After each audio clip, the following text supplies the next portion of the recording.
Okay, let's jump into this. What really stood out from the sources, I think, is this surprising idea that kids who are really intuitive with math can actually get penalized. Yeah, penalized because their brain just gets the answer, like, too fast sometimes. Exactly. So today we're doing a deep dive into something pretty unexpected. The link between Gestalt Language Processing, or GLP. Which you usually hear about in, like, speech therapy circles, right? Right. And high school geometry. High-stakes stuff. It is, and this insight really came into focus from an educator speaking at the 2025 GLP conference. The key idea, that Gestalt rhythm. Seeing the whole pattern before the pieces. Precisely. It applies just as much to numbers and shapes as it does to language. So our mission here is to explore how math curricula, often built for step-by-step thinking. Analytical thinking. Yeah, how that can actually trap students who think more holistically, the intuitive minds. Okay, so it's like a clash. Intuition versus having to actually say it, to articulate it. Mm-hmm. You see curricula, like illustrative math is a common one in the U.S. Yeah, I know that one. They really emphasize guided discourse. Conversation becomes the proof. The proving ground for understanding. And that's the trap. We heard about a student, let's call him Nico. For a Gestalt thinker like him, understanding can be instant, silent. It just clicks. The whole picture forms at once. Right. But the curriculum wants immediate talk as proof he's thinking. For him, the talking part comes later. It's the result of understanding, not the process itself. Well, wait, that raises a question, doesn't it? Yeah. If the understanding is silent and instant, how does a teacher know? How do you tell genuine understanding from, well, a lucky guess? That is the core challenge, and it gets really amplified in certain areas, Please. like Geometry Unit 3. Similarity, okay. Yeah, that unit is all about proportional harmony, right? Right. Figures echoing each other across different scales. Conceptually really elegant. Totally. And for a Gestalt learner, they feel that harmony. They perceive those relationships intuitively, almost as one single idea. That sounds like where they should excel, where intuition pays off. You'd think so. But because the system values talking right now, that quiet grasp of the whole thing, it gets misinterpreted. As lack of understanding. Mm-hmm. Or not participating. Exactly. Deficiency.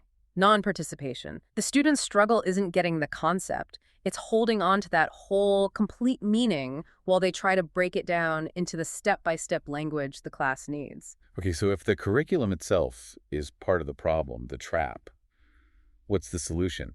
Did the educator offer a way out? Yes, thankfully. They proposed a framework, a 4-step approach.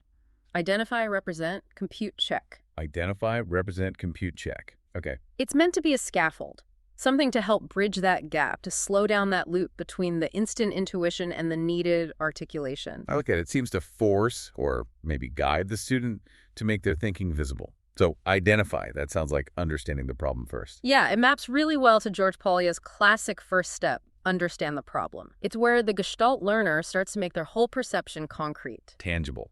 And then represent. That sounds critical. Yeah. It really is the bridge. It pulls from ideas like multiple representation theory. This is where the student takes their internal intuition, Picture in their head. and puts it outside. Diagrams, writing out the proportions, maybe using models.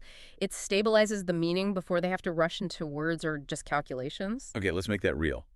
Apply it to, say, that similarity assessment question mentioned. Mm-hmm. 2 similar triangles, ABC and ABC. Right, so a student might see they're similar instantly, but then rush the proportions. Yeah, flip a ratio, mix up which side corresponds to which.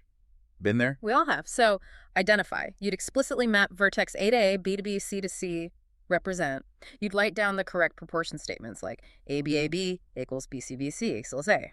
So the structure forces precision before you jump to solve for X.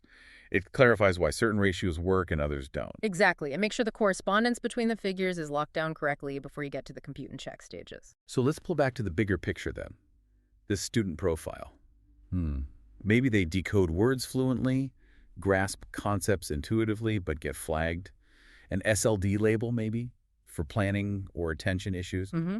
And often that label is just describing their natural processing style, which isn't only about language, is how they approach many things. It connects back to those natural language acquisition stages you're saying. Like, they might be solidly processing holistically, maybe stage 3 or 4.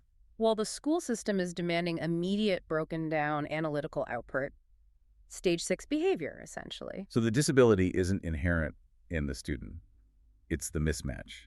The system isn't set up to recognize their kind of intelligence. Often, yes. The system is in a hurry, it wants a specific kind of proof, and doesn't always wait for understanding to translate itself. So this framework, identify, represent, compute, check. It's almost like an ethical statement, too. It says, it's okay. You don't have to shatter your understanding to show it to us. Beautifully put.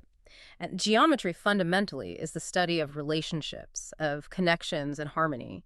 It kind of mirrors how understanding itself takes shape, doesn't it? Yeah, it does. Which leaves us, and you listening, with maybe a final thought to chew on.